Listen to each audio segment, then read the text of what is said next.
Buenas tardes, chicos. I'm back again.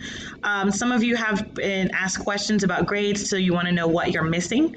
I'm just going to do a quick video to show you how to get there. So notice this is the student view. My screen looks just like what yours does when you sign in.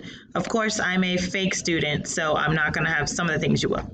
But you notice on the side, you've got home, modules, discussion, and grades. You'll just click grades if you want to know what you're missing. And right here, it'll tell you, so this is a fake student, right? The test student.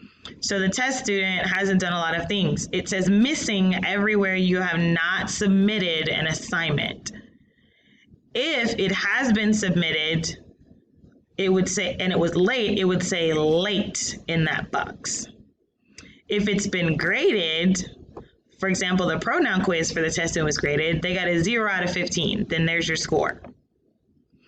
If it's been missing and there's a grade by it, you didn't turn it in, and I've graded it. If it's missing and there is not a grade by it, then you didn't turn it in, and I haven't graded yours yet. This is what a lot of yours look like because I went through assignments first and graded just people who turned it in on time.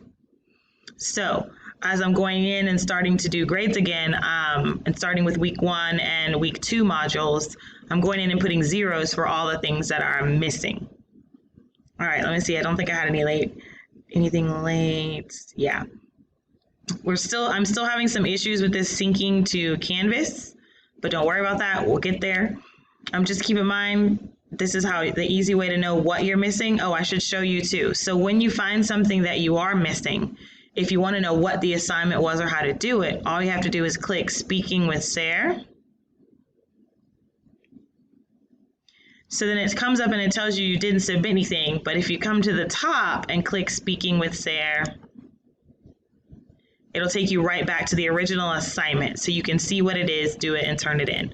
Obviously, things that say quiz or project are going to be worth more to your grade than things that say classwork. So if you want to, if I were you, for things that we didn't start last week, like for week 3, and week 4 modules, I would pick the most important of those to do first. So pick the ones that are worth the most points for everything, for classwork, for quizzes, and projects. All right, guys, let me know if you have any questions.